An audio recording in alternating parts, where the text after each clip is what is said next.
Fine আমাদের ভিতরে এতক্ষণ সঙ্গীত পরিবেশন করলেন শ্রীমতী মহুয়া বসু, এবং আজকের আমাদের ভিতরে আরেকজনেও আমরা অতিথিকে দেখতে পাচ্ছি পূজ্যপাদ শ্রীমৎ স্বামী সুমনসানন্দজি মহারাজ। এই পূজ্যপাদ আমাদের জ্ঞানলোকানন্দজি মহারাজের সাথে উনি এসেছেন। তবে এবার আমরা আবার মূল জায়গায় চলে আসি। নমস্কার, আজকের আমাদের সঙ্গে উপস্থিত হয়েছেন পূজ্যপাদ শ্রীমৎ স্বামী জ্ঞানলোকানন্দজি মহারাজ, রামকৃষ্ণ মিশন স্বামী বিবেকানন্দের পৈতৃক আবাস ও সাংস্কৃতিক কেন্দ্রের সম্পাদক এবং রামকৃষ্ণ মিশন অচি পরিষদের অন্যতম সদস্য পূজ্যপাদ শ্রীমৎ স্বামী জ্ঞানলোকানন্দজি মহারাজ। আর তার সাথে আমরা পেয়েছি পূজ্যপাদ শ্রীমৎ স্বামী সুমনসানন্দজি মহারাজকে। তবে আজকে পূজ্যপাদ মহারাজজির কাছে যে বিষয় উপস্থাপনা করা হয়েছে সেটা হলো শ্রী রামকৃষ্ণের ষোড়শী পূজা। আপনারা হয়তো সবাই অবগত আছেন যে আগামী পরশুদিন ফলহারিণী কালী পূজা, এবং এরকম এক ফলহারিণী কালী পূজার দিন শ্রী রামকৃষ্ণ মাকে ষোড়শী রূপে পূজা করেছিলেন। সুতরাং সেই ষোড়শী পূজার কাহিনী আমরা পূজ্যপাদ শ্রীমৎ স্বামী জ্ঞানলোকানন্দজি মহারাজের কাছে শুনব, এবং আমরা সংঘের তরফ থেকে পূজ্যপাদ মহারাজজিকে অনুরোধ করছি ওনার আলোচনা শুরু করার জন্য। না, আমি আমার আলোচনার আগে পূজনীয় সুমনসানজিকে তার যেরকম ভালো লাগবে, প্রথমবার মহারাজ আসছেন ভক্তদের উদ্দেশ্যে, মহারাজ একটু আগে বলবেন, তারপরে তাহলে আমি বলি, তাই না? ঠিক আছে, নমস্কার।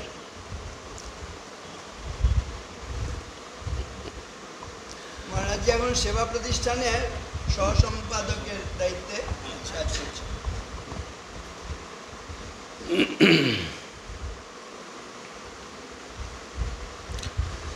ওং যথাগ্নের দাহিকা শক্তি রামকৃষ্ণে স্থিতা হিয়া সর্ববিদ্যা স্বরূপাং তাং শারদাং প্রণমাম্যহম।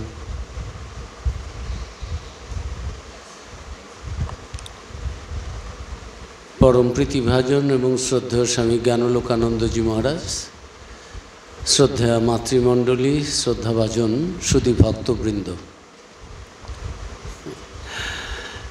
ঠাকুর একটা কথা বলতেন যে তার ইচ্ছে ছাড়া গাছের পাতাটিও নড়ে না। এগুলো একবারই যে বলেছেন তা নয়, মানুষকে বোঝানোর জন্য। আমাদের তো খুব ইগো হয়ে যায়, তো আমরা ভাবি আমরাই করছি। এই সংস্থার যে সভাপতি তিনি ভাববেন আমি প্রেসিডেন্ট, আমি এক জায়গায় কাজ করে আমি ভাববো আমি ওই পোস্টে আছি। সেই এরকম আমাদের এগুলো হয়, এগুলো যে দোষণীয় তা নয়, কিন্তু আমরা ভাবি যে আমি এটা করছি বা আমি এর দায়িত্বে আছি বা আমি কর্তা। শ্রীরামকৃষ্ণ বারবার ওই ইগোটা দূর করার কথা বলতেন। যতক্ষণ ইগো থাকবে, বলতেন জল দাঁড়ায় না, উঁচু জায়গায় জল দাঁড়ায় না। এখানে যদি বৃষ্টি হয় সব চলে যাবে। আমি চেরাপুঞ্জিতে থাকতাম, 6 বছর ছিলাম। এত বৃষ্টি হতো, 12,000 মিলিমিটার পার ইয়ার। এখন আমরা উপর থেকে দেখতাম এত বৃষ্টি, আমাদের একটু জল দাঁড়াতো না। পাহাড়ের ওপরে তো 4,500 ফিট ওপরে আমাদের যে আশ্রমটি ছিল, চেরাপুঞ্জি আশ্রম। আপনারা যদি কেউ গিয়ে থাকেন দেখবেন বিশাল ক্যাম্পাস, অনেক বড় বড় সব বিল্ডিং, 10,000 ছেলে মেয়ে, টোটাল 68টা স্কুল, হেডকোয়ার্টার অনেক বড়। কিন্তু যেই আমরা একটু নিচের দিকে বর্ষাকালে তাকাতাম, সমস্ত জলগুলো চলে গেছে। এত বৃষ্টি, আমাদের কোনো অসুবিধে নেই, কিন্তু কষ্ট পাচ্ছে ওই সমতলের মানুষগুলো, যাদের কাছে গিয়ে জলটা দাঁড়িয়ে পড়েছে, আর জল যাচ্ছে না। তো এই উঁচু জায়গায় জল দাঁড়ায় না। উঁচু হচ্ছে অহংকার। অহংকার থাকলে ভক্তি, জ্ঞান, কথা, ঈশ্বরের যতই শুনি সেগুলো আমাদের ততটা আমরা আত্মস্থ করতে পারি না। আর এই রকম হলে নিচু জায়গায় জল দাঁড়ায়, তার মানে হিউমিলিটি, যে আমি ঠাকুরের সন্তান, আমি ঈশ্বরের দাস, ঈশ্বরের সন্তান, আমি দাসের দাস, রেণুর রেণু। শ্রীরামকৃষ্ণ এই সমস্ত সব শিখিয়েছেন। কেশব সেনের কয়েকজন, কেশব সেন তো বিখ্যাত বক্তা, কেশব সেনের কয়েকজন ভক্ত এসছেন, কেশব সেনও এসছেন। তো এরা সব আলোচনা করছে কেশববাবুকে নিয়ে। কেশববাবু তখন এসে পৌঁছননি, আর কেশব সেনবাবু আসছেন, ভক্তেরা এসে গেছে, তখন আলোচনা হচ্ছে। ঠাকুরের সঙ্গে দেখা করতে কেশববাবু আসছেন, যে কেশব হচ্ছে কলির চৈতন্য। তখন কেউ একজন বলছেন, বুঝতে পারলেন আর কি, যে কথাটা একটু বেশি হয়ে যাচ্ছে। শ্রীরামকৃষ্ণ বসে আছেন এখানে, তখন বলছেন, তো কেশব যদি কলির চৈতন্য হবেন তাহলে ইনি কে? ঠাকুর বলছেন, গো আমি রেণুর রেণু। যাই হোক, আমি এসেছিলাম গোলপার্কে একটা অনুষ্ঠানে, আর এই মায়ের ওপরে বলা নিয়ে দিন 10 আগে একটা পেয়েছিলাম বেহালা থেকে। তো সেটা হচ্ছে সোমবারে আমি রিফিউজ করলাম। তারপরে আবার ভদ্রলোককে আমি নিজেই ফোন করলাম যে ওই বিশেষ দিন মায়ের ওপর একটু পাঠ আলোচনা, আমি যদি ম্যানেজ করে যেতে পারি। তো ততক্ষণে অনেক রাত হয়ে গেছে, ভদ্রলোক আর করেননি, উত্তর দেননি বা হোয়াটসঅ্যাপ দেখেননি। আমিও বললেন পরে মহারাজ তাহলে আর একটা অনুষ্ঠানে ডাকবো। আমি যে ঠিক আছে, তাই আমি ওই সোমবারে 26 তারিখে তো দিন পড়েছে, এটা ঠাকুর যখন মাকে পুজো করেছিলেন 1872 খ্রিস্টাব্দে, সে অপূর্ব তত্ত্ব গল্প সব মহারাজের কাছ থেকে শুনবো। তা আমার শোনার সৌভাগ্য হবে যে ওই দিনে আমি এক জায়গায় যাব না বলে না করলাম, যেতে পারবো না বলে, আর মহারাজ ঠিক আমার ওই মায়ের ওই অনুষ্ঠানেই নিয়ে চলে এলেন। আমি এসেছিলাম গোলপার্কে, উনি এলেন, ওখানে চা খেতে খেতে অনুষ্ঠান শেষ হয়েছে, বলছে আমি অমুক জায়গায় যাচ্ছি। তো উনি এরকম একটু তার হৃদয়বত্তা রয়েছে, তো আরও সব সাধুদের নিয়ে চলতে চলতে চান, ভালোবাসেন, ডেকে নিয়ে এসেছেন। তার মুখ থেকেই শুনবো, শুধু 2-4টি কথা বলে দিই একটু মা সম্বন্ধে। মাকে নিয়েই তো আজ আলোচনা হবে। শ্রীরামকৃষ্ণ তার গুরু তাকে বলেছিলেন যে সাধন ভজন করছো, সাধনের একটা শেষ অবস্থা আছে। আর শ্রীরামকৃষ্ণের সাধনার কি দরকার, অবতারের, এগুলো সব আমাদের দেখানোর জন্য। আবার নিজেও বলেছেন, যখন যেরকম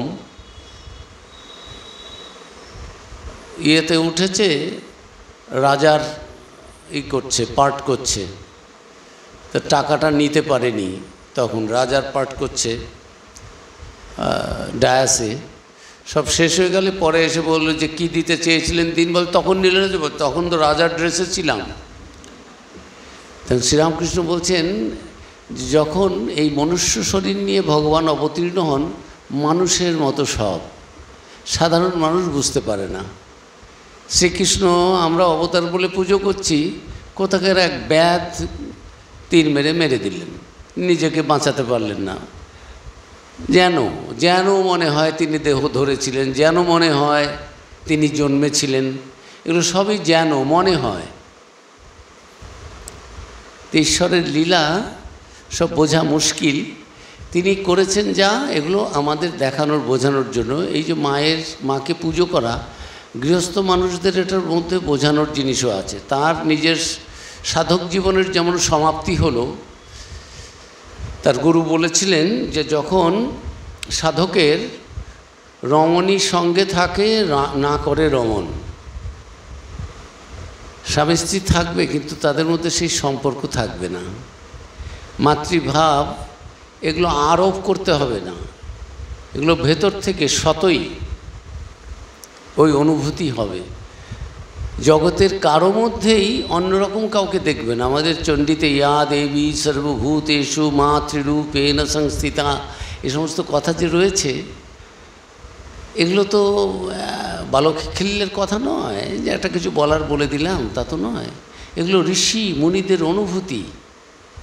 আর এই মাই সেই যে মহাশক্তি, আদ্যাশক্তি, তিনি যে সূক্তে, দেবী সূক্তের মধ্য দিয়ে বলেছেন যে অহং রুদ্রে বীর বসুবীর চরামহম আদিত্য রুদ্র, আমি এই সমস্ত বিশ্ব ব্রহ্মাণ্ডের সৃষ্টিকর্তা, I am the queen of the whole universe, of the whole creation. কিন্তু কে বোঝে? সবাই কি বোঝে না। তো শ্রীরামকৃষ্ণ জানতেন, বুঝতেন, তার স্ত্রী রূপে এলেও সেই আদ্যাশক্তি এই রূপে এসেছেন, ষোড়শী রূপে, এগুলো আমাদের সকলের শিক্ষার জন্য, গৃহস্থদের জন্য, সন্ন্যাসীদের জন্য, সমস্ত জগতের জন্য। এই যে আত্মায়, স্বামীজি বহু জায়গায় বলেছেন আত্মায় নারী পুরুষ ভেদ নেই, তবু সংসার তো ওইভাবে চলবে না। কিন্তু সংসার একবারে পাশববৃত্তির মতো চলবে তাও না। নিজের সেই পাশববৃত্তিকে, হিউম্যান লাইফটা হচ্ছে, it is a journey from a brute man to a Buddha man. শ্রীরামকৃষ্ণের সাধক জীবনের অনেক কিছু ঘটনাই তার, সেগুলো সব দেখানো আমাদের জন্য। আবার নিজে বলেছেন মানুষ শরীর নিলে সব কিছু মানুষের মতো হয়। এই যে গলায় অবতার, আবার ঘা কেন, আচ্ছা হাতটা কেন ভাঙলো, আচ্ছা তোমার কি মনে হচ্ছে এই যে কারা ইনার সার্কেলের মেম্বার, কারা আউটার সার্কেলের মেম্বার, কারা ওই শ্রীরামকৃষ্ণের যারা ঘনিষ্ঠ পার্ষদ, বহিরঙ্গ আর অন্তরঙ্গ, এটা ওই ক্যান্সারের অসুখের মধ্যে দিয়ে হয়ে গেল। তার আবার ক্যান্সার কি, তিনি আবার বডি বা কোথায় হলেন? তো সমস্ত আমাদের শেখার জন্য, যারা এখনও অজ্ঞানে রয়েছি, জ্ঞানের দিকে এগিয়ে যাওয়ার জন্য। তো শ্রীরামকৃষ্ণের ক্ষেত্রে বলেছিলেন যে সাধন ভজনের শেষ অবস্থায় ওই যে কোনো সাধকের এই রকম অনুভূতি যদি হয় যে পাশে মায়া থাকবে, প্রকৃতি থাকবে, কিন্তু প্রকৃতি পুরুষ এই বোধ থাকবে না। শ্রীরামকৃষ্ণ দেখলেন যে এতদিন কয়েক মাস শ্রীমাকে কাছে রেখেছিলেন, এক শয্যার শয়ন করেছেন, কখনো অন্যরকম মনে কিছু আসেনি। মাও তাকে একটু পরীক্ষা করে নিয়েছেন যে আচ্ছা আমাকে তোমার কি মনে হয়? শ্রীরামকৃষ্ণ সোজা বললেন যে মাকে মন্দিরে যে পুজো করি ভবতারিণী, আর আমার গর্ভধারিণী মা রয়েছেন নহবতে, আর তোমাকে সাক্ষাৎ সেই আনন্দময়ীর প্রকাশ বলেই মনে করি। মাও পরীক্ষা করেছিলেন যে শ্রীরামকৃষ্ণ তাকে কী ভাবেন, ঠাকুরও পরীক্ষা করেছিলেন, কিন্তু ঠাকুর নিঃসন্দেহ হলেন যে হ্যাঁ, আমার গুরু তোতাপুরী যে বলেছিলেন যে ব্রহ্মজ্ঞানের শেষ অবস্থায় এরকম হয়। ঠাকুর নিজে বলেছেন যে ওই নালার জল, ড্রেনের জল আর গঙ্গা জল এক মনে হবে। আমাদের কি মনে হয়? যদিও আমরা একটু সাত্ত্বিক জীবন যাপন করছি, তথাকথিত অন্যদের চোখে একটু ধর্মজীবন, একটু আধ্যাত্মিক জীবন, একটু শুদ্ধ জীবন অস্বীকার করছে না, এগুলো আমরা করছি। কিন্তু ড্রেনের জল আর গঙ্গার জল কি সমান অবস্থায় এসেছে? এখনও পর্যন্ত হৃদের ওপরে রাগ হয়, হৃদে কী কষ্ট দিয়েছেন মাকে, ঠাকুরকে। আর মা বলছেন এত ভক্তরা আসে, অন্য কথা প্রশ্ন করতে পারে না, এসেই বলে মা হৃদে খুব কষ্ট দিয়েছে ঠাকুরকে, আপনাকে, আচ্ছা বলো অন্য কথা কি নেই বলার? এরা সব জ্ঞাতি, এখনও সবাই রয়েছে, বেঁচে রয়েছে, জীবিত আর কি। আচ্ছা এই সমস্ত কথা বলা যায়? সত্য কথা বললে তো বলতেই হয় যে হ্যাঁ, কিন্তু সেটা শুনলে তো তাদের কষ্ট হবে। মা তো কাউকে কষ্ট দেবেন না, আমি তো সতেরো মা, অসতেরো মা, আমি তো হৃদয়েরও মা। হৃদয় জানে না, রামলাল জানে না। রামলালকে বলছে দেখ তোর খুড়ি এই রেগে গেছে, এখানে আমি ডাকলাম, এই রেগে গেছে, দেখ তার কাছে যা, তার যদি রাগ থাকে তাহলে এখানকার সব চলে যাবে। শ্রীরামকৃষ্ণ জানতেন শ্রী শ্রীমাকে কী উদ্দেশ্যে আসা, কেন এসেছেন। কিন্তু সমাজেও তো আমাদের কাছে একটা, এটা তো গোপনেই পুজো করেছিলেন, গোপনেই তো করতে পারতেন, সবই প্রকাশ করার কি দরকার ছিল? যে না, তিনি যে ত্যাগ, তিতিক্ষা, তপস্যা, সেই শ্রেষ্ঠতম উচ্চতম আদর্শে উন্নীত হয়েছেন, সাধন ভজন করে মানব শরীর ধারণ করে যে মানুষ করতে পারে, সেটাও যেমন হলো। শাস্ত্রীয় যে কথাগুলো শাস্ত্রে রয়েছে এরকম সম্ভব নয়। লীলা প্রসঙ্গ যদি পড়েন, শ্রীরামকৃষ্ণ যে সাধনাগুলো করেছেন, ওই তান্ত্রিক সাধনা, এ তো পড়া যায় না, পড়লেও ভাবা যায় না যে এও সম্ভব। কিছু কিছু বর্ণনা যে দিয়েছেন, 64 রকমের তন্ত্র ভৈরবী ব্রাহ্মণী যে ঠাকুরকে দিয়ে করিয়েছেন, তার কিছু কিছু বর্ণনা যেগুলো রয়েছে, এ তো ওই ন ভূত ন ভবিষ্যতি। অতীতে কোনো সাধক, কোনো অবতারের জীবনে এই রকম তীব্র সাধনা দেখা যায় না। কী অবস্থার মধ্য দিয়ে শ্রীরামকৃষ্ণ বেরিয়ে গেছেন, সেই জন্যই হয়তো স্বামীজি বলেছেন ঠাকুরের সাধন ভজন অনুভূতি বেদ বেদান্ত ছাড়িয়ে যায়।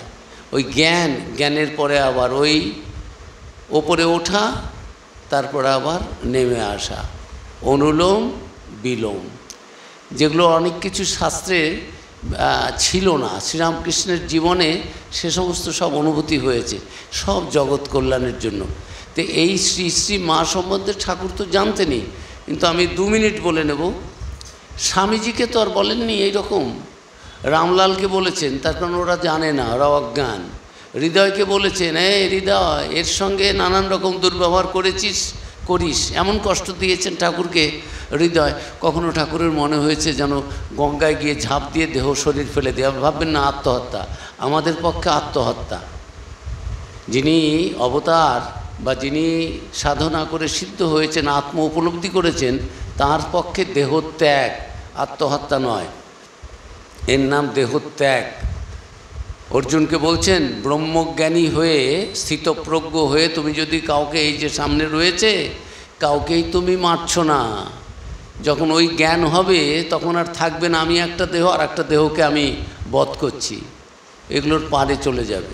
একের পর এক 2য় অধ্যায়ে রয়েছে, স্থিতপ্রজ্ঞস্য কা ভাষা সমাধিস্থস্য কেশব। অর্জুন প্রশ্ন করছেন শ্রীকৃষ্ণকে, আর শ্রীকৃষ্ণ এগুলো বলছেন। তো যাই হোক, ফিরে আসি।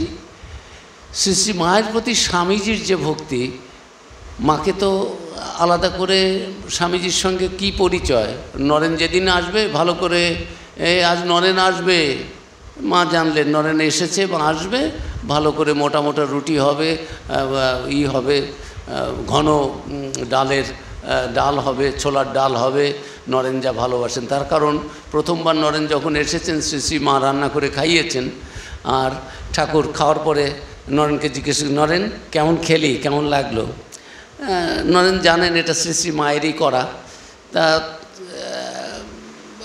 কী আর বলবেন, গুরুপত্নী বললেন, না বেশ ভালো, তবে রোগীর পথ্য ভালো, আগে ভালো, মানে যা বোঝার বুঝে নাও। তখন ঠাকুর চিৎকার করে বলছেন, ওগো শুনছো, ওই নরেন যে বলছে রোগীর পথ্য, মানে নরেনের জন্য আলাদা করে ঝাল মশলা তেল ঠাকুরের জন্য মা রান্না করতেন।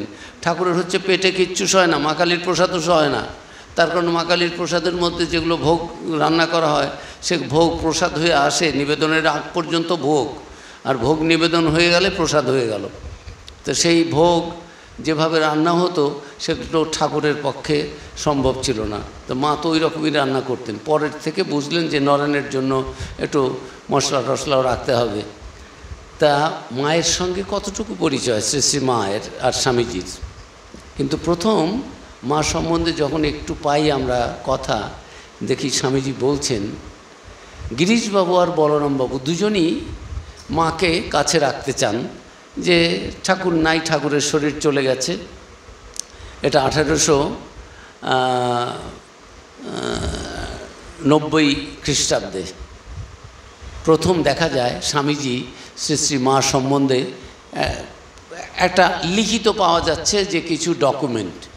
গাজীপুর থেকে স্বামীজি গাজীপুরে রয়েছেন, প্রহরী বাবার কাছে গেছেন, কিছুদিন রয়েছেন, তো চিঠি দিচ্ছেন যে হ্যাঁ আপনাদের চিঠিতে জানতে পারলাম গিরিশবাবু আর আপনার মধ্যে একটু মতপার্থক্য হয়েছে। বলরামবাবুকে চিঠি দিয়েছেন যে এই দুজনের মধ্যে একটু মনোমালিন্য হচ্ছে, মাকে কে বেশি দিন রাখবে কাছে। আর ঠাকুর বলে গেছেন, দেখো ভক্তরা ডাকবে, কিন্তু পর ভাতে ভালো, পর ঘরে ভালো নয়। মানে ওরা 2 দিন 4 দিন যাবে, তারা রাখলো হলো, কিন্তু ওই অপরের ঘরে ভক্তের বাড়িতে গিয়ে কাটাবে, এটা থেকো না। মা সেগুলো মেনেছেন। কামার পুকুরে কুপিয়ে, মাটি কুপিয়ে শাকের চাষ করে শাক ভাত খাবে, তবুও ভক্তরা বলল আর আমি চলে গেলাম কলকাতায়, বড়লোক ভক্ত রয়েছে। মা ঠাকুরের কথা রক্ষার জন্য বৃন্দাবন থেকে ফিরে এসে ঠাকুরের শরীর চলে যাওয়ার পরে মাকে পাঠানো হলো যে মায়ের মনটা একটু ভালো থাকবে, তীর্থা দিতে গেলে কাশী বৃন্দাবন এগুলো সব ঘুরে টুরে যখন ফিরে এলেন প্রায় বছরখানেক 1.5 বছর পরে, তখন প্রায় 1 বছর 10 মাসের মতো কামার পুকুরে ওই রকম অবস্থাতেই ছিলেন। এমন বস্ত্রও ছিল না মায়ের যে বাইরে দিনের বেলা বেরোবেন। জোড়া দিয়ে দিয়ে গিট দিয়ে দিয়ে সেলাই করে করে সুতো এত পচে গেছে যে সেলাইটাও নিচ্ছে না, গিটও নিচ্ছে না, দিনের বেলা ঘরেই থাকতেন। সেই অবস্থাও মায়ের গেছে। তো সেই মাকে কলকাতায় এনে এখন ভক্তরা রাখবেন, কে রাখবেন? এরা খবর পেয়েছেন মার কষ্ট, কামারপুকুরে। স্বামীজির কাছে চিঠি গেছে যে এই রকম ব্যবস্থা, তা তুমি যা বলো আর কি, কার কাছে থাকবে কী। স্বামীজি দেখলেন এরা বয়সে আমার পিতৃসম হলেও এরা এখনও মাকে বুঝতে পারেননি, তাই বিদেশ থেকেও যখন যেমন গুরু ভাইদের বলেছেন মা ঠাকুরুন কি বস্তু তোমরা বুঝতে পারোনি, 1894 সালের নভেম্বর ডিসেম্বর, ডেটটা দেওয়া নেই চিঠিতে, ওই রকম সময় চিঠিগুলো লিখেছেন গুরু ভাইদের কাছে যে মা ঠাকুরুন কি বস্তু তোমরা এখনও বুঝতে পারোনি, এখন পারবেও না, ক্রমে পারবে। শ্রীরামকৃষ্ণের কৃপায় তার বহু আগেই নরেন্দ্রনাথ বুঝতে পেরেছিলেন স্বামী বিবেকানন্দ মাকে। শ্রীরামকৃষ্ণের প্রতি কথায় নরেন্দ্রনাথ ভুল ধরতেন, ভুল মানে না না এরকম হয় না, রাতে ঘুমাননি, এগুলো সব হ্যালুসিনেশন, এগুলো সব স্বপ্ন, এগুলো হয় না, ও মনের কল্পনা, নানান রকম। কিন্তু শ্রী শ্রী মা সম্বন্ধে মা কখন সাধন করলেন, কখন ভজন করলেন, কখন তিনি 10 হাত ভগবতীর রূপ দেখালেন, কিছুই তো নরেনের দেখা নেই। কিন্তু মায়ের জগন্মাতৃত্ব সম্বন্ধে নরেনের কোনো দ্বিধা, দ্বন্দ্ব, কোনো কনফিউশন কিচ্ছু ছিল না। মা সম্বন্ধে যেই গেছে চিঠি লিখলেন দুজন বাপের বয়সী দুজনকে, যে মায়ের সম্বন্ধে লিখেছেন আমি কে নরাধম, যে মা কি করবেন না করবেন, কোথায় কতদিন থাকবেন, কার বাড়ি খাবেন কি খাবেন না, আপনারা খুব গার্জিয়ান হয়ে গেছেন, ইনডিরেক্টলি বোঝাতে চাচ্ছেন যে আমি কে বলার, মার যেটা ইচ্ছা হবে তিনি তাই করবেন, মানে আপনারাও করবেন না মাতব্বরি মায়ের ওপরে, আমি বলার কে মানে আপনারাও কেউ নন। মা যে কি এখনও বোঝেননি তো, তাদের অতটা না বলে বললেন মা যদি এখনও থাকেন আপনার ওখানে এসে থাকেন, তাহলে তাঁর শ্রীপাদপদ্মে আমার কোটি কোটি প্রণাম নিবেদন করে বলবেন যে এই সাধন ভজন যে করছি যদি সিদ্ধি হয় হবে, না হলে এই শরীর যাতে চলে যায় তার। আর ওই যে গেছেন, যাওয়ার আগে ওই হিমালয়ে সাধন করতে যাওয়া, মার কাছ থেকে পারমিশন নিয়ে গেছেন। জীবনের প্রত্যেকটি বড় কাজ শ্রীরামকৃষ্ণ চলে যাওয়ার পরে স্বামী বিবেকানন্দ, বরেণ্য বিবেকানন্দ, বিশ্বজয়ী বিবেকানন্দ ছোট্ট ছেলের মতো মায়ের কাছে, আমেরিকায় যাব কি যাব না, হিমালয়ে সাধন করতে যাব, মায়ের আশীর্বাদ, ফিরে এসে মাকে সব বলা, ওই দেশে যা কাজ হয়েছে সব ঠিক হয়েছে তো, দুর্গাপুজো করবেন, মা বললেন পুজো করো, বলি দিও না, বলি দেওয়ার কথা। এবং স্বামীজি নিজে বলেছেন এমন রক্ত পড়বে যে গঙ্গার জল লাল হয়ে যাবে, মানুষের একটু রক্ত খেলুক। আমাদের রামকৃষ্ণের ভক্তরাও মনে করে আর কি যে আমরা ভক্ত মানে কেউ কিচ্ছু বলবে না, এবং এমন বাড়ির মা বউ ছেলে মেয়ে লোকে নিয়ে যাবে, কনভার্টেড হয়ে যাবে, তবুও আমরা কিচ্ছু বলবো না, আমরা রামকৃষ্ণের ভক্ত। রামকৃষ্ণ এগুলো শেখাননি, গীতার শিক্ষা এগুলো নয়, রামচন্দ্র এগুলো শেখাননি। রামচন্দ্র তো বললেই পারতেন যে রাবণ আর কী করেছে, একটা মূর্খ, বোঝে না, নিয়ে গেছে, আমি আর একটা বিয়ে করে নিই তাহলেই তো হলো। আমাদের রামকৃষ্ণের ভক্ত যারা, তারা ভাবেন যে ঠাকুর বলেছেন সর্বধর্ম সমান, মানে সব ধর্ম সমান, তাও বলেননি।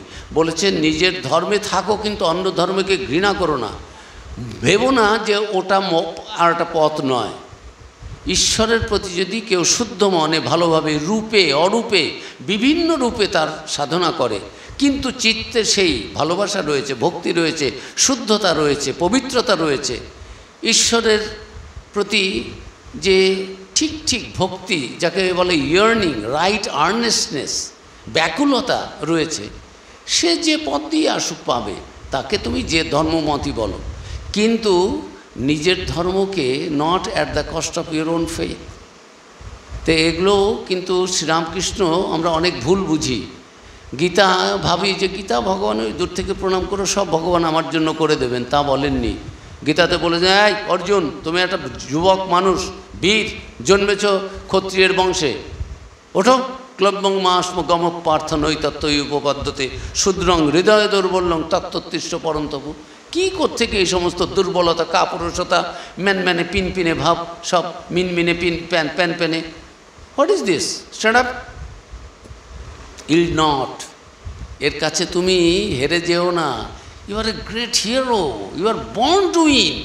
সবাইকে মেরে রেখেছি, তুমি অজ্ঞান থেকে দেখতে পাচ্ছ না, ভাবছো আমি মারবো, আমি অহংকার ও বিমরা আত্মা কর্তা হমিতি মন্যতে। এই ওপরে যদি হয়ে যায় তাহলে কিচ্ছু জল, জ্ঞান, ভক্তি, ধর্মের কথা থাকবে না।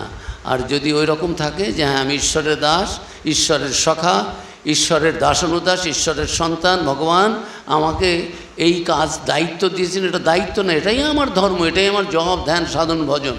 যারা সংসারে রয়েছেন, সংসার ধর্মটা কোনো দোষণীয় নয়, এটাই ঠাকুর এখানে রেখেছেন, এটাই আমি সুন্দর করে, আমি আদর্শ গৃহী হব, আদর্শ স্বামী হব, আদর্শ স্ত্রী হব, আদর্শ সন্তান হব, আদর্শ বাবা মা হব, যে মুখ বড় করে বুক চেতিয়ে বলতে পারি যে হ্যাঁ আমি তোর বাপ, কিন্তু এমন কিছু করিনি যে আমার কাজের জন্য তোর মাথা নিচু হবে।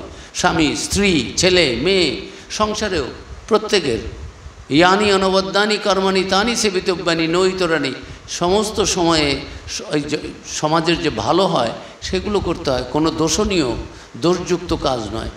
তো এই অবতারদের জীবন সব কিছু আমাদের শেখানোর জন্য, তাদের কৃপা ছাড়া এগুলো বোঝা যায় না। তারা কেন সাধন ভজন করলেন, কেন এই লীলা করলেন, মায়ের বিশেষ কৃপায় স্বামীজি বুঝেছিলেন যে এই জগৎজননী সারদা দেবী শ্রীরামকৃষ্ণের স্ত্রীরূপে যিনি এসেছেন, ইনিই সে আদ্যাশক্তি। এই চণ্ডীতে রয়েছে যে সেই এই স্তোত্রটা ওই 11 অধ্যায়ে, যে তুমি সবাইকে যেন ঘুম পাড়িয়ে রেখেছো, অজ্ঞানে আবৃত করে রেখেছো, সংসারে আবদ্ধ করে আমরা আমাদের দেহ ভাবছি। আবার ত্বঙ্গই প্রসন্না ভুবি মুক্তি হেতু, তুমি যদি প্রসন্না হও তাহলে এই জগতে যে মুক্তি যার জন্য সবাই চেষ্টা করছে সেটা করতলগত, যেন করালমলকবৎ, একটা ফলের মতো হাতে রয়েছে, এরকম স্বামীজি প্রথম থেকেই বুঝেছিলেন। কোনো পরীক্ষা নিরীক্ষা ছাড়াই শ্রীরামকৃষ্ণের ব্যাপারে সবটাই পরীক্ষা, শেষ দিন পর্যন্ত। অবতার কিনা নিজে মুখে বলুক, ঠাকুরকে বলতে হলো এখনও অবিশ্বাস, কিন্তু মায়ের ক্ষেত্রে প্রথম থেকেই সেই জগৎজননী মাকে এখনও কেউ চেননি, সেই মাকে চেনানোর জন্য নরেন্দ্রনাথ, স্বামী বিবেকানন্দ বিশ্বময় চেষ্টা করেছেন যে মা যে আদ্যাশক্তি, মহাশক্তি এই রূপে এসেছেন এ যুগে আমাদের কল্যাণের জন্য, সেটা যদি আমরা বুঝতে না পারি, তোমাদের ভারতবর্ষের এত খারাপ অবস্থা, হীন অবস্থা কেন? এই শক্তির অবমাননা বলে এই মাকে আমরা চিনিনি। এই আগামী ফলহারিণী কালী পুজোয় মায়ের স্বরূপ সমস্ত বিশ্বময় প্রকাশ করে দিয়েছিলেন শ্রীরামকৃষ্ণ। আমরা যেন মায়ের স্বরূপটি বোঝার, অনুভব করার সুযোগ তাঁর কৃপায় পাই, তাহলে আমাদের জীবন ধন্য হবে। যার জন্য এই পুজো, সেটা যেন সার্থক হয়। এই পুজো করা হয়েছিল যাতে আমরা বুঝি যে শিব এবং শক্তি এক, এবং শ্রীরামকৃষ্ণর মা সারদা আলাদা নয়, এবং ওই যতক্ষণ দেহে আছি, জগৎ বিশ্ব ব্রহ্মাণ্ড দেখতে পাচ্ছি, ততক্ষণ অবধি ওই শক্তির অন্ডারে, ঠাকুর বলতেন শক্তির আন্ডারকে বলতেন অন্ডার। যে এই বোধ যখন আমাদের হবে, তখন আমাদের আধ্যাত্মিক জীবনের ঠিক ঠিক উন্মেষ হবে। মায়ের কাছে প্রার্থনা, সেই শুভ চেতনা আমাদের ভেতরের পশু ভাব, আসুরিক ভাব নষ্ট হয়ে আমাদের ভেতরের যে সত্যি সত্যি স্বরূপ দৈব ভাব, সেটা প্রকাশিত হোক, বিকশিত হোক। সর্বভূতেই আমরা যেন সেই জগন্মাতাকে পরিদর্শন করি। ইয়া দেবী সর্বভূতেষু মাতৃরূপেণ সংস্থিতা নমস্তস্যৈ নমস্তস্যৈ নমস্তস্যৈ নমো নমঃ। ইয়া দেবী সর্বভূতেষু শক্তিরূপেণ সংস্থিতা, ইয়া দেবী সর্বভূতেষু লক্ষ্মীরূপেণ সংস্থিতা, ইয়া দেবী সর্বভূতেষু চেতনত্বভিধীয়তে নমস্তস্যৈ নমস্তস্যৈ নমস্তস্যৈ নমো নমঃ। যে মা জগৎজননী, সকলে বিশ্বজননী রূপে এবং লক্ষ্মী রূপে, জ্ঞান রূপে, আমাদের ধী রূপে, শক্তি রূপে এই যে প্রকাশিত রয়েছেন, এটা আমরা মর্মে মর্মে যেন অনুভব করি। এই সমাজ চেঞ্জ হয়ে, যেটাকে আমরা বলি পশুর মতো হয়ে গেছে সমাজ, এটা একটা দেব দেবীর সমাজ হয়ে যাবে, স্বর্গ হবে এই আমাদের এই ধরাধাম। ভারতবর্ষ স্বর্গভূমি ছিল, নামই ছিল দেবতাদের স্থান, দেবভূমি। সেটা আবার হবে। শ্রীরামকৃষ্ণের আগমন থেকে সত্যযুগ হয়েছে। ঠাকুর মায়ের এই লীলা, নরলীলা আমাদের সকলের জীবনকে উৎকর্ষের পথে এগিয়ে নিয়ে যাওয়ার জন্য। আজ মার কাছে, ঠাকুরের কাছে সেই প্রার্থনা করি, তাঁদের কৃপায় আমাদের যেন সেই মানস নেত্র, জ্ঞান নেত্র যেন উন্মিলিত হয়, যাতে বুঝতে পারি তাঁদের দেবীত্ব এবং আমাদেরও দেবত্ব। সবাইকে ধন্যবাদ, নমস্কার। স্বামী জ্ঞানলোকানন্দজি মহারাজকে অনেক অনেক কি বলবো তাকে আলাদা করে ধন্যবাদ আর জানিয়ে ভাবটাকে ছোট করতে চাচ্ছি না। এত মহান সাধু খুব কম দেখা যায় আর কি। যাই হোক, ভালো থাকবেন সবাই।